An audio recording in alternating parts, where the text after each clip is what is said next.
चाहे कुछ भी हो जाए सर की माँ अनु के घर नहीं पहुंचनी चाहिए। मीरा यही योजना बना चुकी थी और रघुपति को साफ साफ कह दिया था कि किसी भी हाल में उन्हें वहां पहुंचने नहीं देना। इधर अनु और आर्य की कहानी एक नए मोड़ पर पहुंच रही थी। मीरा ने रघुपति को कॉल करके सारी योजना समझा दी कि जैसे भी हो सर की माँ को घर पहुंचने से रोकना है। उधर पुष्पा जी ड्राइविंग सीखने की कोशिश कर रही थी और रात में उनकी कार को लेकर कोई बाहर निकल जाता है। उसी दौरान रघुपति अचानक सर की मां से टकरा जाता है और इस हादसे का इल्जाम सीधे पुष्पा जी पर डाल दिया जाता है।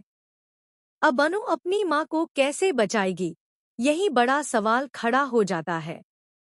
दूसरी तरफ मीरा अनु को मोहल्ले में बेइज्जत करने के लिए एक नया प्लान बनाती है।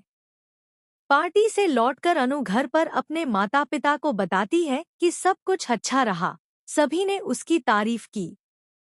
मम्मी पापा उससे पूछते हैं कि वह लेडी कैसी दिखती थी, तो अनु बताती है कि वह वही औरत थी जिनसे वह पहले जीवदानी मंदिर में मिल चुकी थी, जिनके पैर भी छुए थे और जिन्होंने साड़ी भी दी थी। साड़ी देखकर अनु बहुत खुश हो जाती है।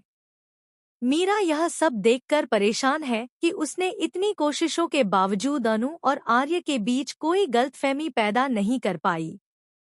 उधर आर्य भी बेचैन है, लेकिन वह अपनी मां को बताने से बच रहा है।